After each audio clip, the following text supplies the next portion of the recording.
Alright, imagine this. We all know how obsessed Cersei Lannister was with keeping her secrets, especially the biggest one of all, that her children weren't King Robert's. Instead, they were the result of her incestuous relationship with her brother Jaime. This secret shaped almost everything in Game of Thrones. But today, let's flip the script. What if, right after King Robert died, Cersei shocked everyone and stood before the Iron Throne and confessed? I mean, full on, no holding back. These children are Jaime's. They're not Robert's. And, yeah, I lied to everyone. Now, first off, the immediate aftermath would be chaos. Think about how the Seven Kingdoms would react. The Lannisters are already hated by many. This confession? It would confirm every rumor that's been swirling. For years, remember Stannis? He already suspected the truth. Littlefinger whispered it. Renly hinted at it. But no one had solid proof. This confession would legitimize every claim against her. And let's be real. This isn't just a scandal. This is a dynasty-ending move. By admitting it, Cersei's basically voiding Joffrey's claim to the throne. Under Westerosi law, a bastard can't inherit the Iron Throne, especially when that bastard is the product of incest. That's a political nuke. So, who benefits first? Stannis Baratheon. He's Robert's true brother and, in his mind, the rightful heir. With Cersei's confession, Stannis wouldn't even need Melisandre's shadow magic to justify his war. He'd have the whole realm backing him. Nobles, small folk, even the skeptical lords who were on the fence. His entire campaign would shift from Stannis the cold and rigid to Stannis the lawful king. But here's where it gets spicy. Cersei's confession wouldn't just destroy her kids' claims, it would also split the Lannisters internally. Tywin Lannister, her father, was obsessed with the family name and legacy. Remember his iconic line, "The lion does not concern himself with the opinions of the sheep." Well, in this case, the sheep are roaring. Tywin would be furious. His grandkids, his dream of a lasting Lannister dynasty on the Iron Throne. It all goes up in smoke. And you know Tywin. He's not one to forgive or forget. I bet Tywin might have even turned on Cersei himself to salvage what's left of the family's honor. He could have disowned her or even offered her up as a sacrificial pawn to the other houses just to save face. Imagine Tywin aligning with Stannis, offering up Cersei's head on a platter in exchange for keeping Lannister lands and power. But wait, let's talk about Jaime. This hits him even harder. Jaime's entire life was tied to Cersei and their secret love. His identity was shaped by it. With the secret out, he's exposed too. Kingslayer, Oathbreaker, and now, publicly, sister lover. Jaime's already hated by most of Westeros. This confession would turn him into the most reviled man alive. You think the nickname Kingslayer was bad? It would be nothing compared to this. Jaime would face massive pressure from every side. The Kingsguard? Probably demand his resignation. The Faith of the Seven? They'd push for his punishment, hard. I can even see a scenario where Jaime, out of guilt or pride, challenges someone important to trial by combat, maybe even Stannis himself or one of his champions. And then there's the small folk, the everyday people. They've always been gossipy and quick to judge, but this would set the streets of King's Landing on fire. Literally. Riots, protests, chants against the Lannisters. And remember, the faith militant would get super involved here, especially High Sparrow types. This confession would spark a full-blown religious and political reckoning. Now, one more juicy angle. What happens to Joffrey, our favorite psycho, king, crowned but now exposed as illegitimate? This kid's already paranoid and cruel, but if he knows his crown is slipping because of his mother's confession, oh, he'd snap 10 times harder. Expect more executions, more cruelty, more desperate power grabs. He might even kill Cersei himself out of rage, blaming her for ruining everything. So, now that Cersei's confession has blown up the political scene, let's talk about the great houses and how they would react to this absolute bombshell. First up, the Starks. Remember, the Starks have always been about honor and duty.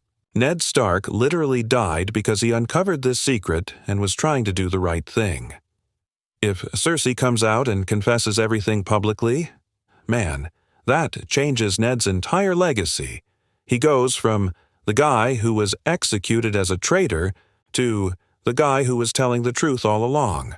That would shake King's Landing to its core. The North? Oh, they'd be furious. The North remembers, and now they'd have proof that their warden was murdered for standing up for justice. Robb Stark, who's already leading a rebellion, would gain a massive wave of support. Even houses that were sitting on the fence might join the Stark cause now, because it's no longer just about vengeance. It's about restoring honor to the realm. Now imagine Cat Stark. She always doubted the politics, but this would fuel her personal vendetta against the Lannisters even more. She'd be pushing Robb harder to crush the Lannisters completely, not just for revenge, but to restore balance to the kingdom. Next, let's move to the Tyrells. These guys are smart. They play the long game, with Margaery positioned to marry.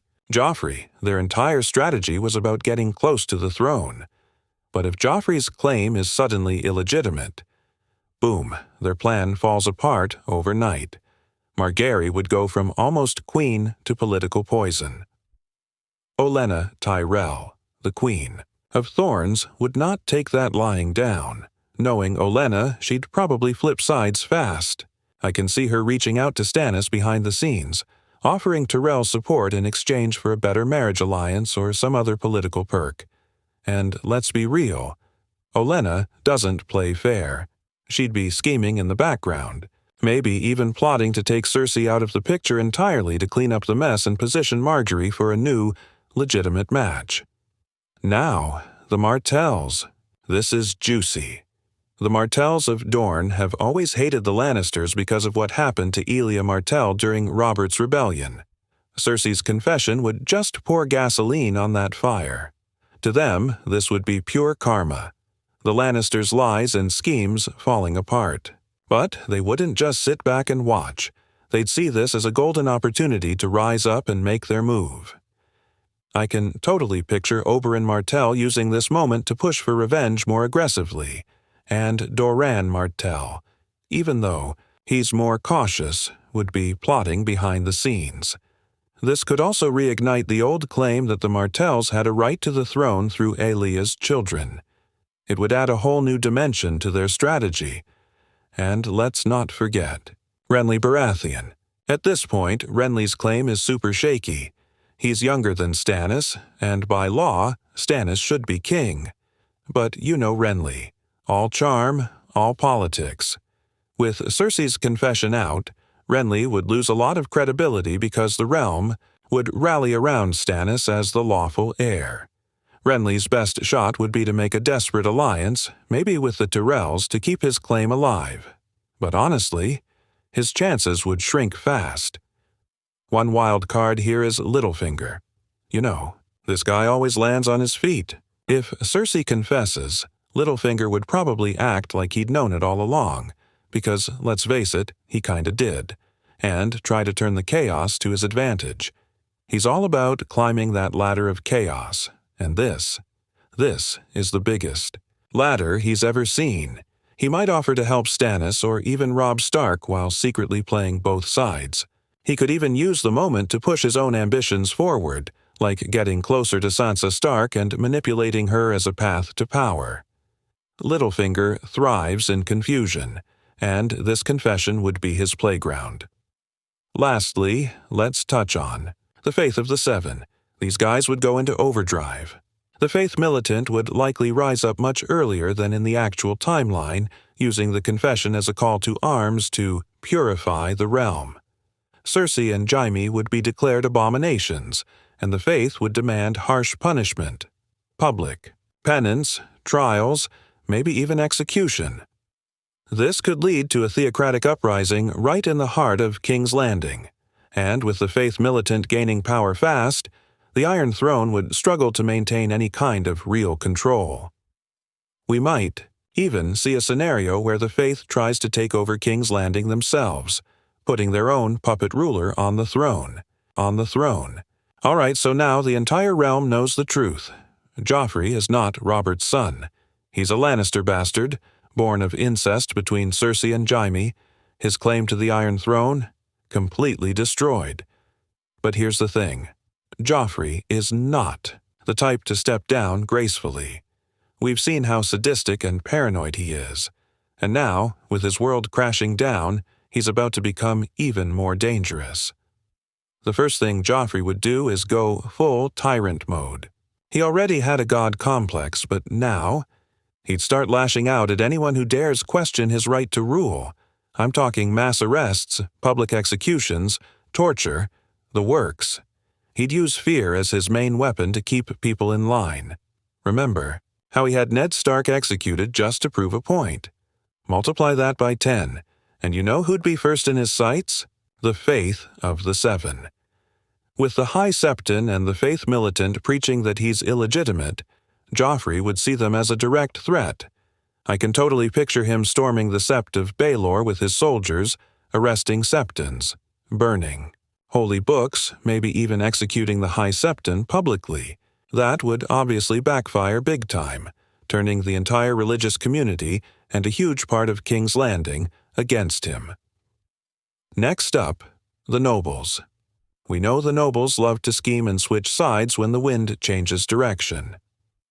After the confession, many of them would secretly start writing letters to Stannis, Robb Stark, even the Tyrells, basically hedging their bets and looking for a way to save themselves. Joffrey would get wind of this, and in his usual style, he'd react by purging the court. I'm talking mass betrayals. People who thought they were safe suddenly getting dragged out of their homes and executed for treason. Some guilty, some totally innocent. And let's talk about Cersei for a second. Her confession was meant to control the narrative, but instead, it's spiraling out of control. Joffrey, he's furious with her. He blames her for everything falling apart. Their relationship, which was already twisted and weird, would turn ugly and violent. I wouldn't be surprised if Joffrey physically assaults her in one of his rages, or even threatens to have her locked up. This is a kid who doesn't care about anyone but himself, not even his own mother when his power's at stake. Now, Jaime. Poor Jaime is caught in the middle. On one hand, he's still Cersei's lover and Joffrey's biological father. On the other hand, he's sworn to protect the king as a member of the Kingsguard. But now the king is openly illegitimate. This would tear Jaime apart. I think Jaime might try to talk sense into Joffrey, maybe even persuade him to abdicate quietly to avoid bloodshed. But come on, we know Joffrey. He'd see that as betrayal. And here's a wild theory. I can actually picture Joffrey ordering Jaime's execution to prove he's still in control. Imagine the drama. Joffrey turning on his own father, forcing Jaime into a trial by combat, or just straight-up sentencing him to death. That would be a massive moment, a total betrayal that rocks the Lannister family from the inside. Meanwhile, outside the Red Keep, the streets are boiling. King's Landing is a powder keg, and Cersei's confession just lit the fuse. The small folk are rioting, chanting about the false king and demanding justice, with the Faith Militant stirring the pot and Joffrey's brutal response-making. Things worse, the city could easily fall into full rebellion. You'd see food shortages, looting, and maybe even small folk storming the gates of the Red Keep, trying to drag Joffrey out themselves. And guess who's loving all this chaos? Littlefinger and Varys. These two thrive in messy situations. Littlefinger would be out there fanning the flames, spreading more rumors, making deals with whoever looks strongest. Varys, on the other hand, would be quietly positioning himself to keep the peace, or at least steer things toward the ruler he thinks would be best for the realm. Both of them would be working overtime to control the narrative while Joffrey's making everything worse. All right, so the realm is basically on fire at this point. Joffrey's hold on the Iron Throne is crumbling, his own people hate him, and the great houses are making their moves. This is the part where Westeros just erupts into chaos. Let's start with Stannis Baratheon. With Cersei's confession out, Stannis' claim is rock solid. He's no longer just the brother who's mad about being overlooked. He's now seen as the lawful king. His army, which was already decent-sized, starts growing fast because all those skeptical lords who didn't want to back a cold, stiff guy like Stannis, now they don't have a choice. It's law and order versus chaos and bastards. So Stannis gets bold. He sends out ravens everywhere saying, "The Iron Throne belongs to me by rights. The false king sits illegally. Join me, and we'll bring justice." You better believe a ton of smaller houses join him now, and even some big ones like the Arryns of the Vale might secretly start backing him too. Meanwhile, up north, Robb Stark sees this as a massive opportunity. He's already been fighting for northern independence, but with the Lannisters weak and divided, Robb might decide to strike at King's Landing itself. Imagine the Starks and Baratheons, two huge forces, both closing in on the capital from different directions. Westeros hasn't seen anything like it since Robert's Rebellion, and let's not forget the Tyrells. These guys are master strategists. Olenna and Margaery see that Joffrey's throne is about to collapse, and they don't want to sink with him. I can totally picture Olenna making backroom deals with Stannis, offering to switch sides in exchange for keeping the Reach powerful, and maybe even getting Margaery married to Stannis to seal the alliance. Classic Olenna move. Down in Dorne, the Martells are keeping a close watch. They hate the Lannisters, so this is like their dream scenario. But Doran Martell is smart. He's not going to act rashly. Instead, he'll probably wait it out until things get really messy, then strike when everyone's weakest. Maybe he'll send Oberyn to stir up trouble, just like we saw later in the series. Now, inside King's Landing, it's a total mess. Joffrey is paranoid. His army is shrinking because no one wants to fight for a bastard king, and the Faith Militant is basically an open rebellion. The streets are dangerous, food is running out, and the small folk are done playing nice. You can imagine scenes where they're throwing rocks at the gold cloaks, chanting for Joffrey's head, and setting fire to Lannister banners. Cersei, realizing that things are spiraling, tries to pull some strings to save her children. She might even beg Tywin to come back from the field and restore order. But Tywin? He's cold-blooded. He sees that Joffrey is a lost cause, and he starts thinking about protecting the Lannister name instead. I can actually see Tywin plotting to remove Joffrey quietly, maybe even arrange a tragic accident to clear the board and push Tommen, who's young and can be manipulated, onto the throne. But here's a twist. Joffrey's paranoia is so out of control that he starts suspecting everyone, even his own family. He might even have a moment where he threatens to execute Tommen and Myrcella just to make sure no one replaces him. Total madness. Meanwhile, Varys and Littlefinger are playing their own games. Varys, always thinking about the realm's stability, might start quietly supporting Stannis or even the idea of restoring the Targaryens, seeing this as the perfect moment to bring back a ruler with real legitimacy. Littlefinger? He's scheming for himself, probably thinking about how to use Sansa or some other pawn to grab power while everyone else is distracted. And then there's Jaime. Remember in Part 3, we said Joffrey might turn on him? Jaime's in a tough spot. He's torn between loyalty to the Kingsguard, love for Cersei, and his growing sense of honor.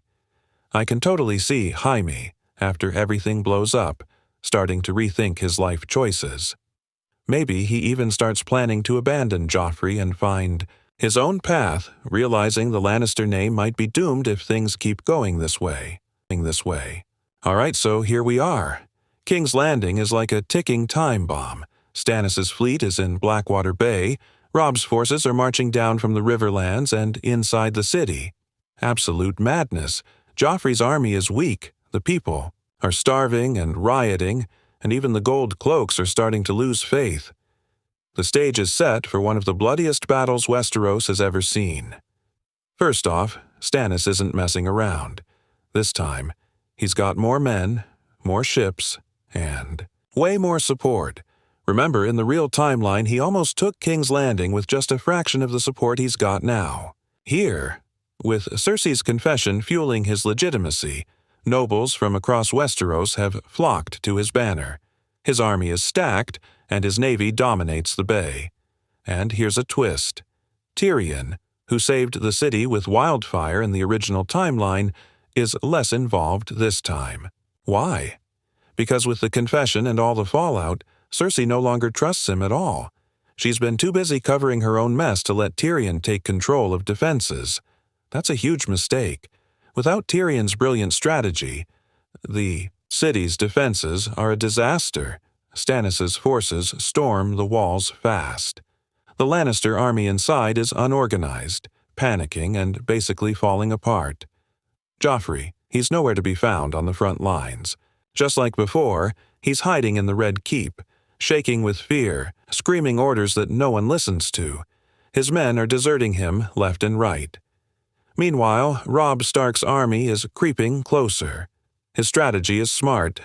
Let Stannis do the heavy lifting, and then strike when everyone's weak. But here's where things get messy. Olenna Tyrell, ever the schemer, sees her chance and sends Loras Tyrell and the Tyrell forces racing toward the capital too. Now you've got a three-way collision. Stannis' men inside the city, the Starks outside the walls, and the Tyrells rushing in to pick the winning side. And you know who else is playing his own game? Littlefinger. At the last moment, he swoops in with a small but strategic force, pretending to save the city like he did in the real timeline. But this time, his real goal is to position himself as the kingmaker. Back inside the Red Keep, things hit a boiling point. Joffrey's paranoia reaches its peak. Surrounded by betrayal and seeing Stannis' banners flying over the city walls, he completely snaps. I mean, full breakdown. He starts accusing Cersei of treason, blaming her for everything. I wouldn't be surprised if he pulls a sword on her in a fit of rage. This is pure desperation. And here's the twist I think would break the internet. Jaime. After everything, Jaime makes a choice. Seeing the city in ruins and realizing that Joffrey is beyond saving, Jaime turns on Joffrey. Imagine this.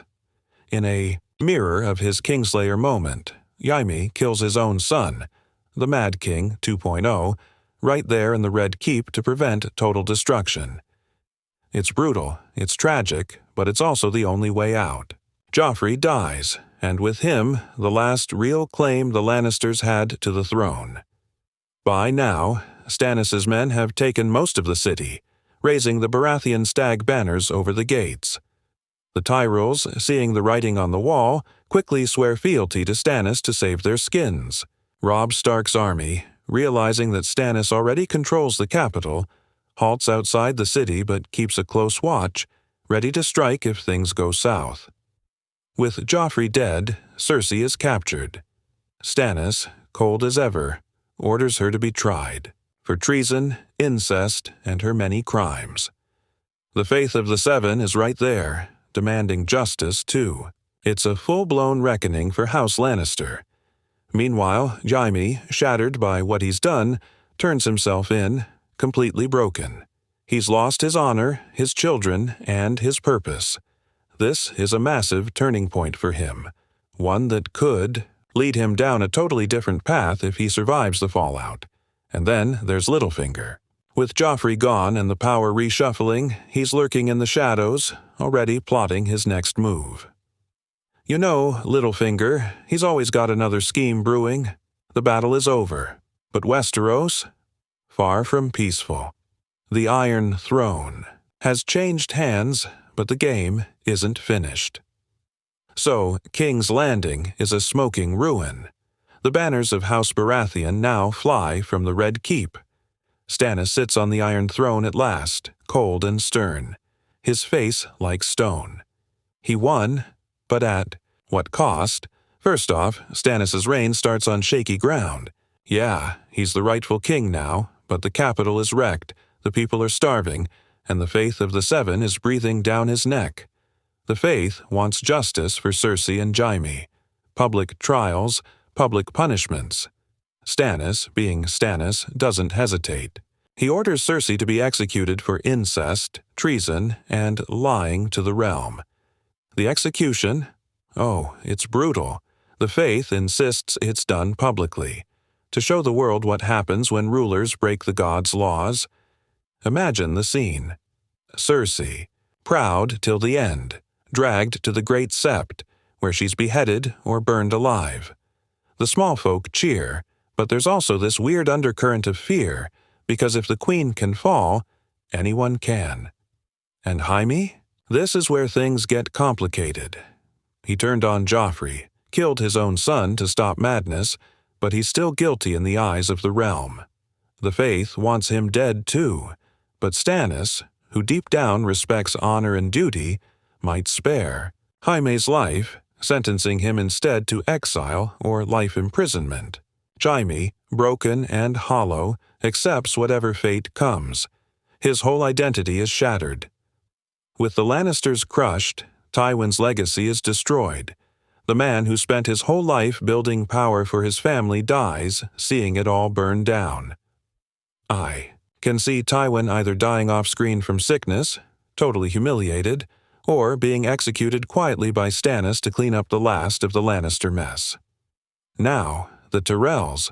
Olenna is too smart to go down with the sinking ship. Right after Joffrey's fall, she flips fast, swearing loyalty to Stannis.